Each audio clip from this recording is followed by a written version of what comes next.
আজকে parts of স্পিচে কিছু sentence দিয়ে পার্টস অফ স্পিচ আইডেন্টিফাই করব। অর্থাৎ কিছু সেন্টেন্স, যেমন হচ্ছে আমি যদি প্রথমে একটা সেন্টেন্স লিখি, আই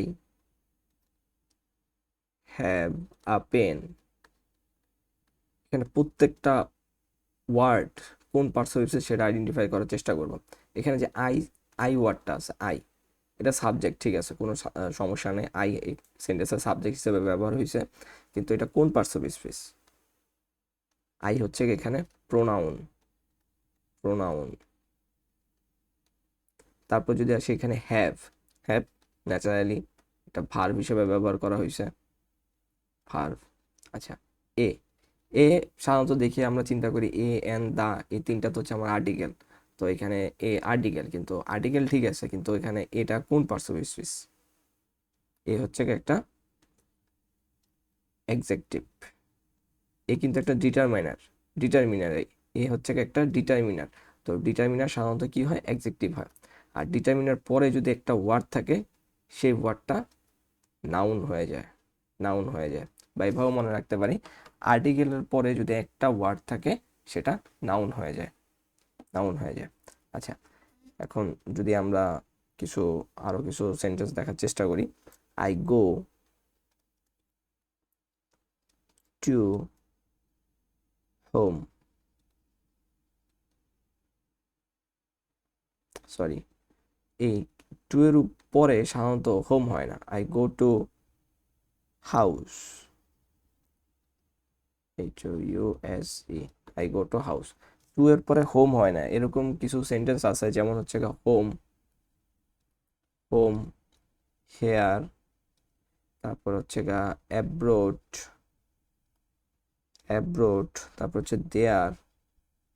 এই সেন্টেন্সগুলোর আগে টু হয় না, এই কারণে আর কি প্রথমে বাদ দিয়ে দিছিলাম। I go to house, H O U S, I go to house. এখানে হাউস, এই হাউস ওয়ার্ডটা কোন পার্টস অফ স্পিচ? এখানে টুটা কি? এখানে টু হচ্ছে আমার একটা প্রিপোজিশন, প্রিপোজিশন। প্রিপোজিশনের পরে যেটাই থাকবে না কেন সেটা চোখ বন্ধ করে আমাদের কি হবে? চোখ বন্ধ করে হচ্ছে আমাদের নাউন হয়ে যাবে। প্রিপোজিশনের পরে চোখ বন্ধ করে সেটা হচ্ছে আমাদের নাউন হয়ে যাবে। আচ্ছা, এটার সাথে রিলেটেড আমার আরেকটা সেন্টেন্স আছে, I go home, I go home. এখানে যে হোমটা ইউজ করলাম, হোম আর হাউস মোটামুটি একই, কিন্তু এখানে হাউসের আগে টু ছিল, হোমের আগে টু নাই, তাহলে এখানে হোমটা কি? কোন পার্টস অফ স্পিচ? এখানে হোমটা হচ্ছে অ্যাডভার্ব। আই গো হোম, আমি বাড়িতে যাই বা বাসায় যাই। আমি যদি এই সেন্টেন্সটা আমি যদি কোথায় দ্বারা প্রশ্ন করি, আমি কোথায় যাই, বাড়িতে যাই, কোথায় দ্বারা প্রশ্ন করলে যদি অ্যান্সার পাওয়া যায় সেটা হয়ে যাবে আমাদের adverb, I go home. House আর হোম প্রায় কাছাকাছি, কিন্তু এই টু থাকার কারণে, প্রিপোজিশন থাকার কারণে হাউস হয়ে গেছে এখানে নাউন, আর এখানে হোম হয়ে গেছে অ্যাডভার্ব। আচ্ছা, এরকম যদি আরেকটা সেন্টেন্স দেখার চেষ্টা করি, আরেকটা সেন্টেন্স দেখার যদি চেষ্টা করি, I watch, I watched a show, I watched a show last night. এখানে শো ওয়ার্ডটা কোন পার্টস অফ স্পিচ? শো এর আগে আমাদের কি আছে? শো এর আগে হচ্ছে আমাদের একটা ডিটারমিনার আছে বা একটা আর্টিকেল আছে। আর্টিকেলের পরে একটা ওয়ার্ড আছে, তার মানে শো হয়ে যাবে এখানে কি? নাউন হয়ে যাবে, শো হয়ে যাবে এখানে নাউন। আচ্ছা, আমি যদি এভাবে বলি, show me your ID card,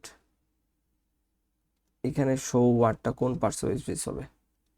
এখানে শো ওয়ার্ডটা কোন পার্টস অফ স্পিচ হবে? শো, এখানে শো ওয়ার্ডটা কিন্তু ভার্ব হয়ে যাবে।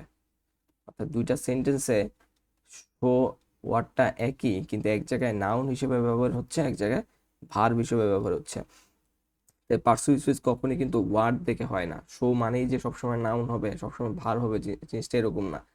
পার্টস অফ স্পিচের ওয়ার্ডটা সেন্টেন্সের কোথায় বসতেছে সেটার উপর ডিপেন্ড করে পার্টস অফ স্পিচগুলো আইডেন্টিফাই করতে হয়। আমি যদি আরেকটা সেন্টেন্স লেখার চেষ্টা করি, I have I have come here. এখানে হেয়ার কোন parts of speech? I have come hair.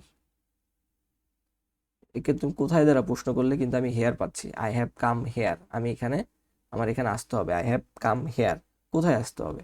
Hair. তাহলে এই কাকে দ্বারা প্রশ্ন করছি, তাহলে এইটা হয়ে যাবে হচ্ছে আমাদের অ্যাডভার্ব। কাকে দ্বারা কোথায় যায়, সরি কাকে না কোথায় দ্বারা প্রশ্ন করলে যদি অ্যান্সার পাওয়া যায় সেটা হয়ে যাবে অ্যাডভার্ব।